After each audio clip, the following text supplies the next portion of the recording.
Stanford University.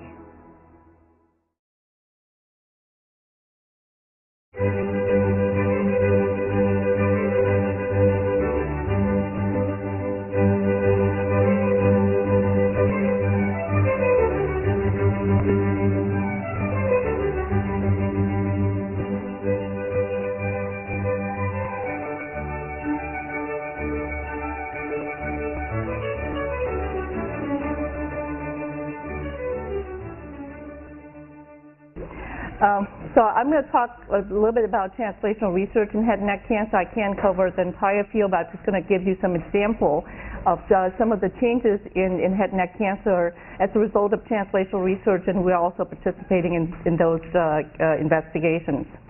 So I'm going to talk about three topics today. One is the role of human papillomavirus, or HPV, in oropharynx carcinoma.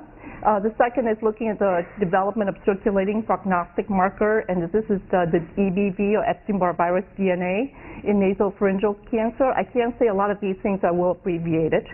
And then the last one is for, in terms of toxicity reduction and the use of keratinocyte growth factor, or KGF, in reduction of radiation treatment. Okay, and these are the things that are changing the paradigm in the management of certain type of head and neck cancer. So you can see this is the area that we're treating. The whole head and neck cancer go from the top of the nose down to the bottom of the throat. So this is the area that we're taking for granted. We eat, we talk, we do everything without even thinking about it. And this is the area that will be affected when you have a cancer there or have treatment to that. So the most common histology of this is a mucosal surface, is squamous. So the most common histology that you get out of there is squamous cell carcinoma. The standard treatment is a combination of surgery, radiation therapy, and chemotherapy.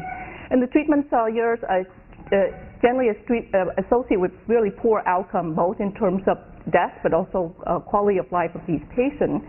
And toxicity related to treatment is quite high because we affect speech, swallowing, respiration in these patients.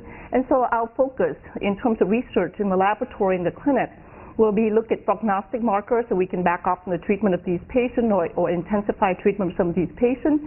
We want to integrate novel targeted therapies that came out from the lab into the clinic. And then, of course, we also want to decrease the toxicity that we're giving to these patients.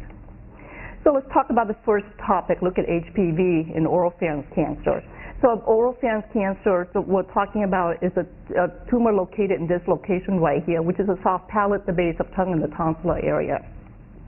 And HPV is a type of the papillomaviral family, which you have the SV40 you look in the lab with, and the HPV family. This is the genome of the HPV. So you have early genes that involve in infection, and then the late genes that involve in making the capsid and from the virus to escape from the cell. And the virus can exist in the cell either by integration into the DNA, or it can form as an episome inside the cell. And at this time, there's no culture system exists for the HPV. So you have the 5 early genes, E1 to E5, that's involved in replication and transcription.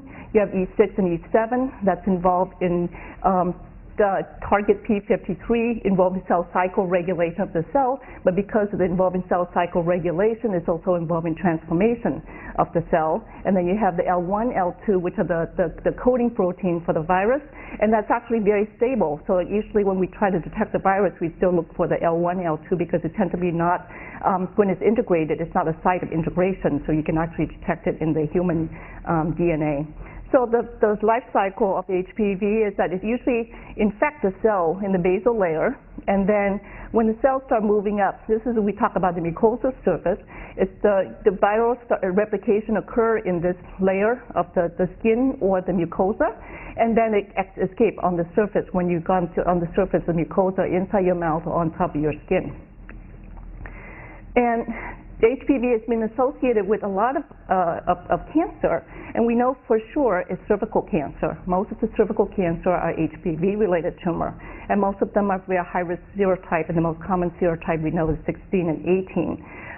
But now, we have now more data showing that HPV is also associated with squamous cell carcinoma of the anus, right? So again, a squamous cell carcinoma cell type.